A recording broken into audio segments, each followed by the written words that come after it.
კენჭისყრა ჩატარდა ლიდერი არჩეულია. ამ რამდენიმე სიტყვით აცნობა მსოფლიოს აიათოლების რეჟიმმა, რომ ხამენეის მემკვიდრე ოფიციალურად შეარჩიეს და თანამდებობაც მას ჩააბარეს.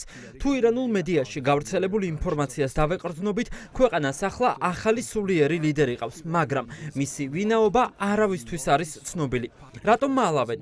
არსებობს მოსაზრება, რომ რეჟიმი შეშინებულია, რადგან იციან, რომ ხამენეის ნებისმიერი მემკვიდრე ისრაელის და ამერიკის ლეგიტიმური სამიზნე ხდება. 88 უმაღლესი რანგის სასულიერო პირი არჩევნებს ჩაატარებდა, მათ გაფრთხილება ისრაელიდან მიიღეს. ირანის ექსპერტთა ასამბლეა, რომელიც 10 წლეულობის განმავლობაში არ შეკრებილა, მალე ყუმის ქალაქში შეიკრიბება. ფსურს გაცნობოთ, რომ ისრაელის სახელმწიფოს ხელისუფლება გააგრძელებს ხამენეის ყველა მემკვიდრის და ყველა იმ ადამიანის დევნას, ვინც მემკვიდრის დანიშვნას შეეცდება.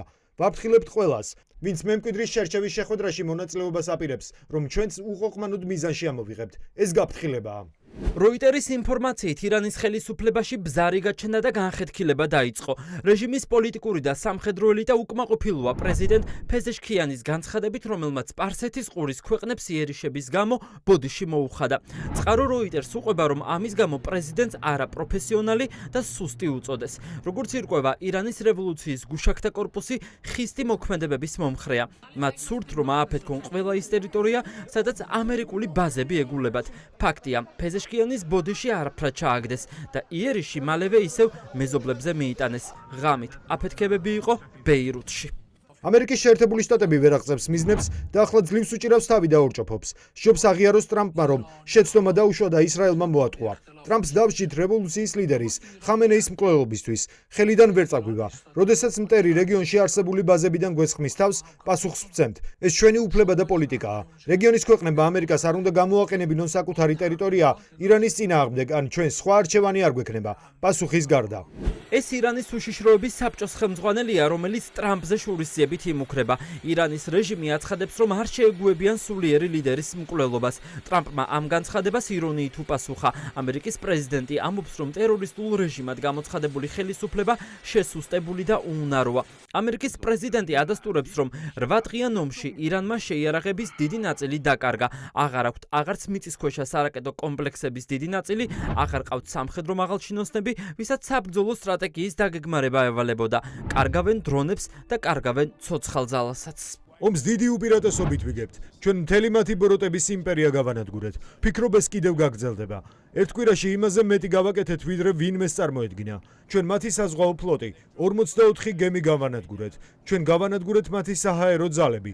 თითქმის ყველა თვითმფრინავი. ჩვენ ვანადგურებთ მათი რაკეტების უმეტესობას. მათი დრონების რაოდენობა შემცირებულია. ჩვენ დედამიწის მასშტაბით ყველაზე დიდ სიმსივნეს დავაღწევთ თავს. მთელი ღამე თეირანი ცეცხლის ალში იყო გახვეული. ომის მერვე დღეს ამერიკის და ისრაელის ავიაციის სამიზნეში ირანული ნავთობ ბაზები აღმოჩნდა. ერთ ღამეში ააფეთქეს 30-მდე დიდი საცავი. დაიწვა ყველაფერი, რაც რეჟიმს ამდიდრებდა. დაიბომბა თონდ გუიანის ნავთობგადამამუშავებელი ქარხანაც. ააფეთქეს პაკისტანის საზღვრებთან არსებული დიდი რეზერვუარებიც.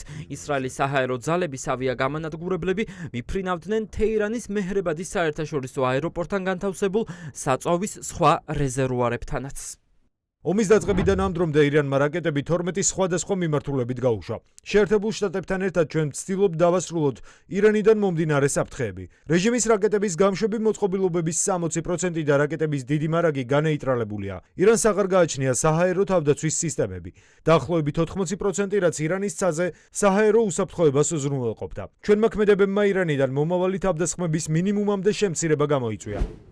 ეს იყო ყველაზე მასშტაბური იერიში ირანის ენერგო ობიექტებზე, რის გამოც აიათოლების რეჟიმი წყობიდან გამოვიდა. ირანის ხელისუფლება ახლა აზერბაიჯანს უყენებს ულტიმატუმს. თუ ბაქო ისრაელს ნავთობს და გაზს მისცემს, მაშინ თეირანი დარტყმებით ემუქრება. მუქარისთვის ჯერ არ უპასუხია ალიევის ხელისუფლებას. ირანის ხელისუფლება ახლა დიდი გამოწვევის წინაშეა. იზრდება ესკალაციის რისკებიც. მედია წერს, რომ პაკისტანის შეიარაღებული ძალების გენერალური შტაბის უფროსმა უკვე მისცა დაპირება საუდის არაბეთის მთავრობას, რომ თუ ქვეყანას ისევ შეუტევენ ირანიდან, მაშინ პაკისტანი ირანზე საპასუხო დარტყმებს მიიტანს. ჭეშმარიტების მომენტი ახლოვდება. ჩვენ მუშაობთ ირანის გასათავისუფლებლად, მაგრამ საბოლოო ჯამში ეს ჩვენზეა დამოკიდებული. ისრაელმა თეირანზე თითქმის სრული საჰაერო კონტროლი მოიპოვა და ირანის რეჟიმზე ზეწოლას აძლიერებს. მოუწოდებ ირანელებს აჯანყებისკენ. რეჟიმის იმ წარმომადგენლებს, რომლებიც დანებდებიან, უსაფრთხოების გარანტია ექნება. ჩვენ შევცვალეთ ახლო აღმოსავლეთის სახე. ჩვენ ლომივით დავიღრიალებთ. ბენიამინ ნეთანიაჰუ ირანელებს ეუბნება, რომ ახლოვდება აჯანყების და ქუჩებში დაბრუნების დრო. რა უნდა მოხდეს ამის შემდეგ? ირანის უკანასკნელი შაჰის მემკვიდრე ფიქრობს, რომ ყველაზე სწორი გამოსავალი იქნება, რომ გარდამავალმა მთავრობამ ქვეყანა თავისუფალი და სამართლიანი არჩევნებისთვის მოამზადოს, იმისთვის, რომ ხალხმა საკუთარი მომავალი თვითონ გადაწყვიტოს. თავარი რისი მიღწევაც გვინდა მოქალაქეებმა თავად უნდა აირჩიონ საკუთარი ქვეყნის დემოკრატიული განვითარება. გარდამავალი პერიოდი მათ სწორედ ამაში დაეხმარებათ. ველოდებით, რომ ირანელ ხალხს თავისუფალი არჩევანის გაკეთების საშუალებას მისცემენ. სამართლიანი არჩევნების და გადაწყვეტილების თავისუფლად მიღების გარდა არც ერთი სხვა ვარიანტი არ მგონია მისაღები. ხალხმა რომ შედეგი მიიღოს, ისინი დარწმუნებულები უნდა იყვნენ, რომ თავად არიან პასუხისმგებელნი ყველაფერზე. სწორედ ეს მგონია გრძელვადიანი სტაბილურობის და პროგრესის ფორმულა. ტრამპი ამბობს, რომ ირანზე დარტყმები მომდევნო დღეებში კიდევ უფრო გაძლიერდება. რევოლუციის გუშაკთა კორპუსის სამხედრო ობიექტების მიწასთან გასწორება ჯერ მხოლოდ დასაწყისია. ირანს ასობით მიწისქვეშა სამალავი აქვს, სადაც საშიშ რაკეტებს და იარაღს ინახავენ. ამიტომაც არის, რომ ისრაელის და ამერიკული ავიაციის შეტევა ციდან არ წყდება. მედია წერს, რომ ირანს სადაზორო მონაცემების მიღებაში რუსეთი ეხმარება. ვაშინგტონმა უკვე მოსთხოვა პუტინის რეჟიმს, რომ თუ ეს სიმართლეა, ამერიკის ჯარებზე ინფორმაციის გასაჯაროება შეწყვიტონ, მაგრამ ამერიკის პრეზიდენტი ამბობს, რომ ასეთი ინფორმაციის მიღებაც კი ირანის რეჟიმს ვერაფერში დაეხმარება.